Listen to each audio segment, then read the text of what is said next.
Okay, thank you. Great to see you all again here. My presentation about deploying Zabbix in the cloud. I will just give you a short story. I came to our team and said, okay, I need just a few minutes to announce about Zabbix Cloud. They said, okay, there are a 20-minute slot. I said, I need 5 minutes. They said, okay, take 20 and go. So right now, and I'm a smart guy, so I will come up with some stories that are not related to the cloud, just to fill up the time. Second, I will not keep talking for 20 minutes. So kind of a cheating. Okay, but let's, if we want to talk about the cloud, before that I would like maybe to talk about Zabbix overall and what was before the cloud, and let's start from the very, very beginning. So one very popular book says that in the beginning there was a word. Many thousand years later, the code appeared. Some states that it was in 1843, some that it's 1945. So it's, you see already there is no common vision on that. So, and this is not Zabbix code, just for somebody who is not very familiar. The Zabbix code started, again, there is no precise understanding. The author cannot really remember when he started to write the scripts. So it might be 97, 98. What we exactly know is like in 2001, the code became big enough to get under the control, under the versioning control. So this you see from 2001. Now we can trace what's going on with this code.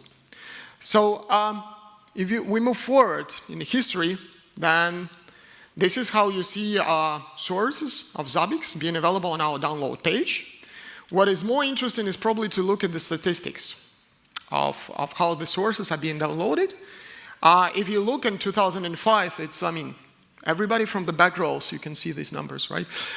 So it's, to be exact, it was 1,609 downloads over the month in 2005.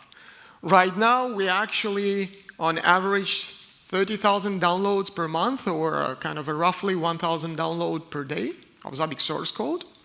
So this is good. Some spikes are kind of robots that were like kind of very interested in Zabbix and downloaded it since like 200,000 times per month. We developed Zabbix binaries. Zabbix binaries are, you know where they're located. Statistics for them is not available. Sorry. But sometimes you don't really need sources. You don't really need anything big. You just want to try very quickly. So we have appliances. And for Zabbix appliances, they're available for very different versions of appliance infrastructures. And if somebody is interested, this is statistics. So right now we would say that on average 12,000 downloads of appliances taking place in 1 month for Zabbix, which is good. But all of this requires kind of a bit of deeper knowledge, right? So later on we introduced Zabbix packages.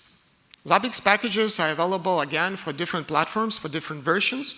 The list of the platforms is growing from year to year.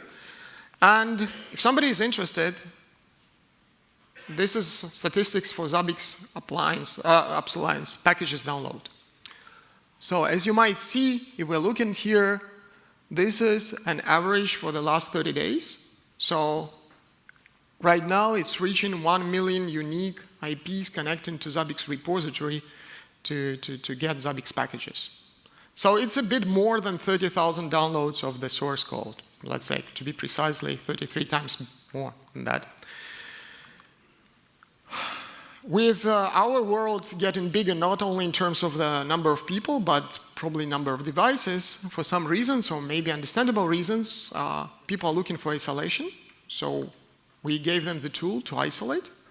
So we introduced Zabbix containers. For those who don't know, Zabbix containers available for the Red Hat OpenShift. And I'm not sure how many of you are using that, but this is something that you should consider. So this is what you see, a Red Hat container catalog, and this is an OpenShift container platform where Zabbix image is available in just a few quick clicks. Docker Hub, this is something that everybody see before, right, and using. So if you just look at this number, this is a number of downloads. Actually, they have a step, the next step is 50 million, and we are getting really close to that next step. I mean, maybe we already crossed it, but I was just not good at updating.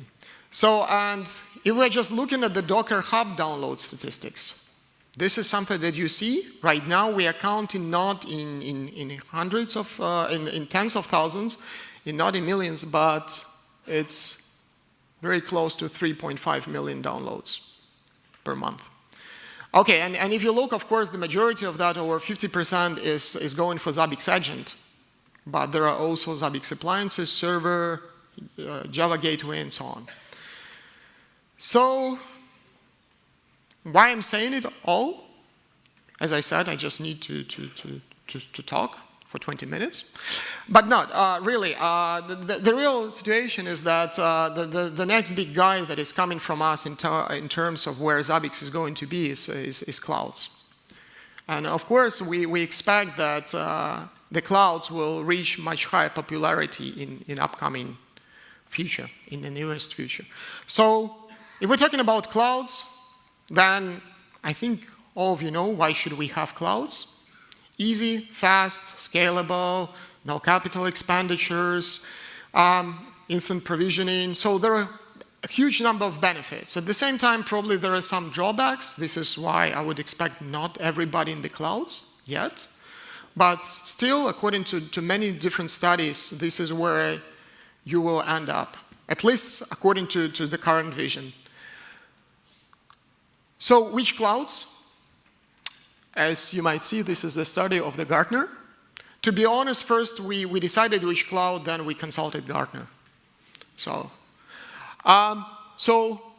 it's quite obvious, AWS, Microsoft, Google in this quadrant. So it was easy for us. So AWS, Microsoft, Google Cloud, and DigitalOcean. DigitalOcean, because we love it, we use it for many years. We believe it's a great tool, it's a great environment for non-production projects. It's very affordable, easy for the home use, for your POC, for anything. So we are starting with these four guys. Actually, we are starting means that we are already available there. So if you would go in AWS Marketplace and you would search for Zabbix, then you would already see Zabbix available. In this case, it's version 4.2. 4.4, which was released just a few days ago, is coming very soon. If you go on Microsoft Azure, just search for Zabbix, you will see it there as well. DigitalOcean, available for some time now. If we're talking about Google Cloud, it's coming very, very soon. So where to see those? If you are like kind of not a fan of searching, and basically you go on our download page, there is a new section right now called Zabbix Cloud Images. If you go there, AWS, Azure, Digital Cloud, and Google coming available. So whenever you think of your projects, whenever you plan anything, you can of course do it all yourself, or you can just grab the Zabbix image available. Me as a non-technical person, it took in Azure just 5 minutes to deploy my own Zabbix, out of which 2.5 minutes I was just waiting for system to deploy image. So in overall, just 5 minutes. It's very easy. So about pricing. So Zabbix images, pre-built images of appliances in the clouds, they have their own price. This is the set price for all the clouds, except for the DigitalOcean. DigitalOcean is available kind of at no price. And of course, infrastructure cost. It will depend on you where you want the image to be installed. But let's look maybe on overall idea. So this is an example of AWS. We are using T2 large machine with the 2 cores, 8 gigs of RAM. This is a customer environment. I decided that it's hundreds or 1,000 machines. We are storing data for a year.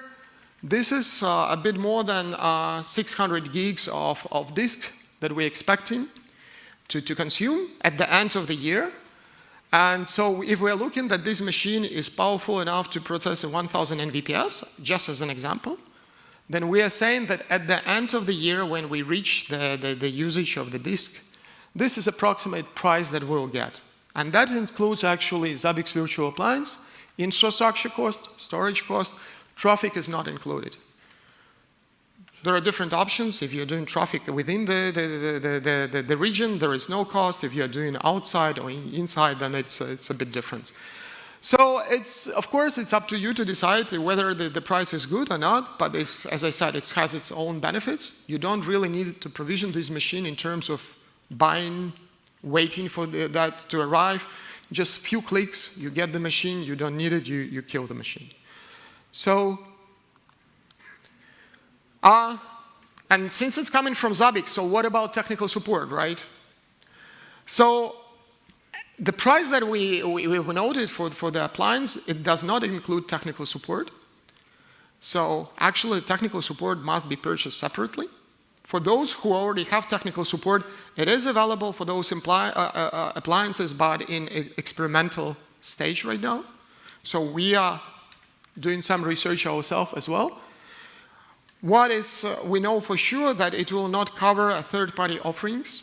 As you might know, on any marketplace, you can offer your own appliances. So Zabbix team will support all the appliances created by Zabbix team for the only reason because we know that they work according to our standards and they're not kind of refurbished by anybody else. Okay, as I promised, I will be short. So this is my presentation, and thank you a lot. If you have any questions related to Zabbix appliances in the cloud, about support, about our future plans, please contact our sales team. We'll be happy to answer your questions. Thank you a lot.